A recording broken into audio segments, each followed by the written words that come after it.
Today, I'm going to talk about how to buy a house in Miami and give you some tips that you may not know.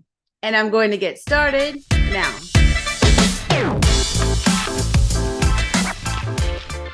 Hey everyone, my name's Jamey Prezzi. I'm a real estate agent in Miami-Dade and Broward counties. I work with my husband, Ognjen and our team.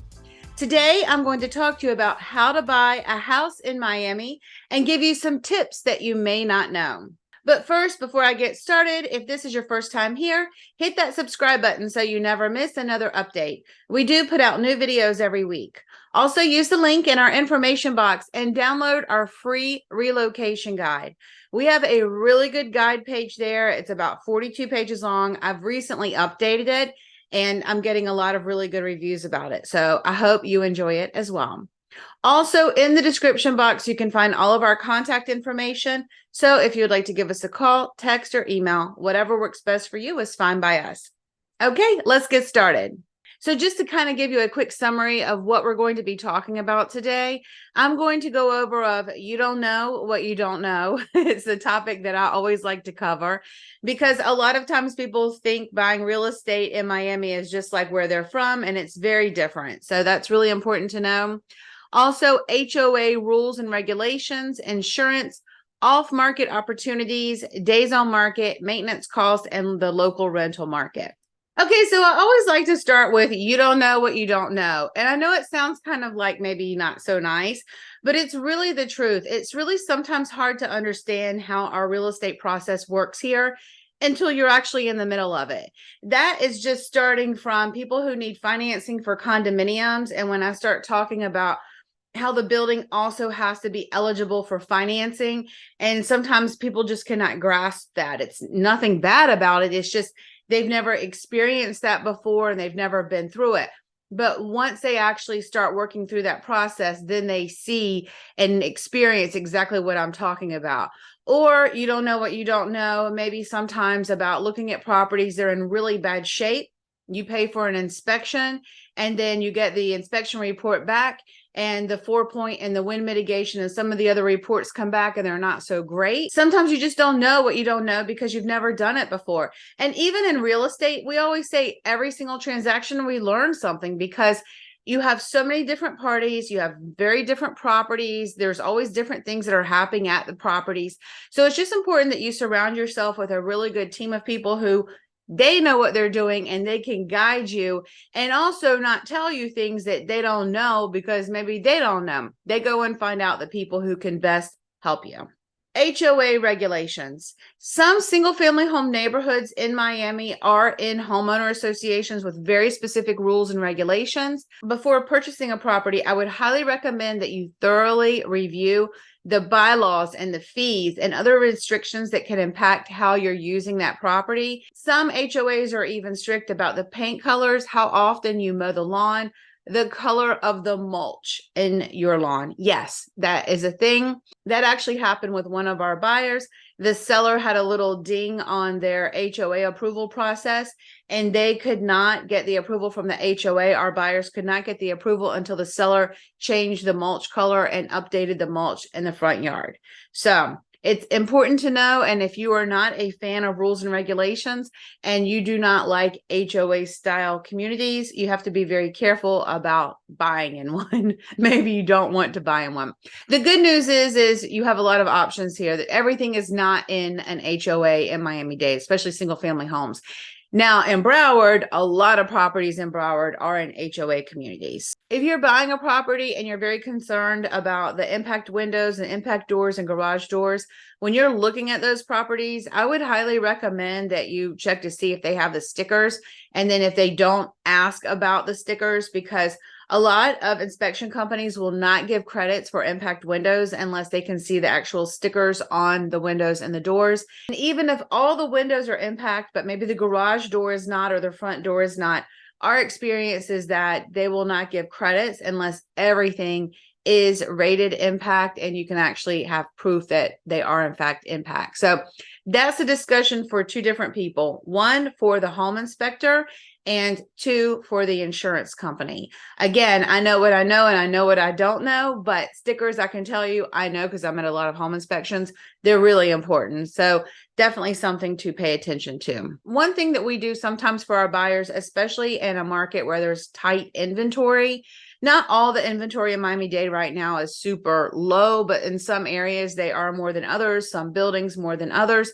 But one thing that's really important that we do a lot for our buyers, if our buyers get laser focused in on a specific building or laser focused in on a specific neighborhood and we can't find the property, we collaborate with other agents in that area to see if maybe they have a seller who had a property on the market before and it didn't sell, or they decided to take it off, or just to find some other options. Because sometimes if we can dig a little bit into the past, we may uncover someone who may actually be motivated right now to sell, but they just didn't feel like, going through the whole role of listing the property and putting it on the market. And we've done this very successfully several times. So I really enjoy actually finding off-market opportunities and collaborating with other agents, because that's what it's all about. All right, days on market. It's storming outside, so you will hear a little bit of thunder as we go through this video. It's the rainy season. What can we do? All right, so days on market. A lot of times people like to make decisions about days on market. For example, if the property's been listed a long time, some buyers will assume that something is wrong with the property, or I would assume that the property is maybe not priced correctly. That's what I always assume when I see days on market. Or maybe the seller hasn't made it easy to show, or there's a tenant in the property and they're not making it easy to show. So there are a lot of assumptions that people start thinking when a property has been sitting on the market longer than average. So what I do is, because every price point and every type of property has a different day on market. For example, once you go over 4 million or so, that will change because there are only so many buyers, when you go over a certain price point in our area. But when you go, let's say, under 1 million for a single family home, I would assume that the days on market is much shorter than the higher super luxury properties days on market time frame. We always like to know, of course, to help our sellers and guide them for expectations, like how long will it take to sell your property, and also to guide our sellers in regards to pricing. Let's assume there's no tenant making it hard. It's easy to show. Everything is perfect about the property. If the property has been sitting on the market for a while and we have a lot of showings and, everything is all equal, everything's moving along, but we're not getting offers, it's safe to assume that the property may need a price adjustment because the day on market is too high. The market is rejecting the property. One thing I wanted to say about this after that long-winded story is this. If you are looking at days on market, but you're not actually digging into the property history, be very careful about making assumptions. For example, I was just doing comps for someone and I looked at the days on market, and the days on market only said 5 days. I was like, okay. But then I clicked on the property history and I saw that the property was actually listed last year for a little bit higher than what it is now. And it was listed for 6 months, and then the listing expired, and then they just relisted for the exact same price that it was listed at too high again 6 months ago. So new listings can trigger a new day on market. But if you're working with a local realtor, we can dig into the property history and give you accurate information about days on market. So that's just something important to know. Factor in maintenance costs. Miami's tropical climate can be really challenging for home maintenance, especially for single family homes. I mean, even for condominiums. That's why you always see concrete restoration going on, or, cranes going up, painting the property, and then a few years later you see them going up again, because the wear and tear of our climate is pretty hard on the structures around us. And so there's always some type of maintenance that needs to happen with any property here. And one thing that sometimes people forget about is, for example, people who live up north, their lawns kind of go like, dormant over the winter time. But here, because of the nature of where we live, the pools are open all year long. The lawns need maintenance all year long. The shrubs need trimming all year long. And so it's just very important to make sure that you factor in the cost of these ongoing maintenance and also consider the ongoing maintenance of actually maintaining that property, like landscaping, pest control, and pool stuff. So just important to remember that. One good thing about our local rental market is if you are considering purchasing real estate here to rent out, the majority of the rentals are handled with local real estate agents. And because of that, we have a history of rental data in our MLS.